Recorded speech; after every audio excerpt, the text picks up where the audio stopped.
नमस्कार, मैं धीर सिंह। आप देख रहे हैं बहुजन शक्ति न्यूज़ और आज हम बाबा साहब भीमराव अंबेडकर जी के उस भाषण की बात करेंगे जो बाबा साहब भीमराव अंबेडकर जी ने गोलमेज सम्मेलन में अपना भाषण दिया था। 12 नवंबर 1930 को ब्रिटिश प्रधानमंत्री रेमजे मैकडोनल्ड की अध्यक्षता में गोलमेज सम्मेलन का प्रारंभ हुआ। सभी नेताओं ने अपने अपने भाषण उसमें दिए, पर जो सबसे प्रभावित और सबसे मार्मिक भाषण था वो परम पूज्य बाबा साहब भीमराव अंबेडकर जी का था।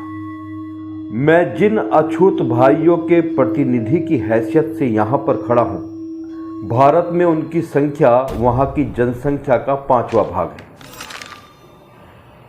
यानी इंग्लैंड और फ्रांस की जनसंख्या के बराबर।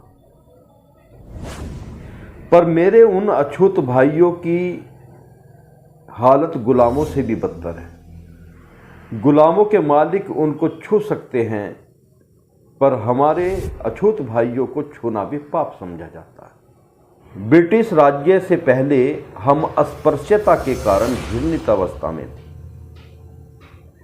क्या ब्रिटिश सरकार ने सैकड़ों वर्षों के शासनकाल के बाद हमारे अछूत भाइयों की हालत सुधारने के लिए कुछ किया?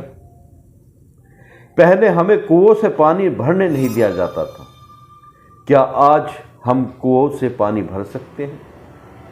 पहले हमें मंदिर में प्रवेश नहीं होने दिया जाता था। क्या आज हम मंदिर में प्रवेश कर सकते हैं? पहले हमें पुलिस दल में भर्ती नहीं किया जाता था। क्या आज ब्रिटिश सरकार हमें पुलिस दल में भर्ती करती है? पहले हमें सैन्य सेवा में नहीं जाने दिया जाता था। क्या आज ब्रिटिश सरकार हमें सेना में भर्ती करती है? ऐसी सरकार का हमें क्या लाभ? परम पूज्य बाबा साहब भीमराव अंबेडकर जी के जितने प्रश्न वहाँ की सरकार पर उठाए गए, उनमें से किसी भी सवाल का जवाब उन पर नहीं दिया जा सका। तो परम पूज्य बाबा साहब भीमराव अंबेडकर जी ने कहा कि ऐसी सरकार का हमें कोई फायदा नहीं, इसलिए हमें अलग से अधिकार चाहिए।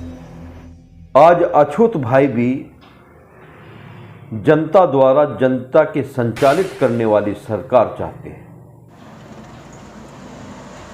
मजदूर और किसानों का शोषण करने वाले पूंजीपति और जमींदारों की रक्षक सरकार हमें नहीं चाहिए। हम स्वयं के दुख दर्द अपने आप दूर करेंगे। बाबा साहब का ये भाषण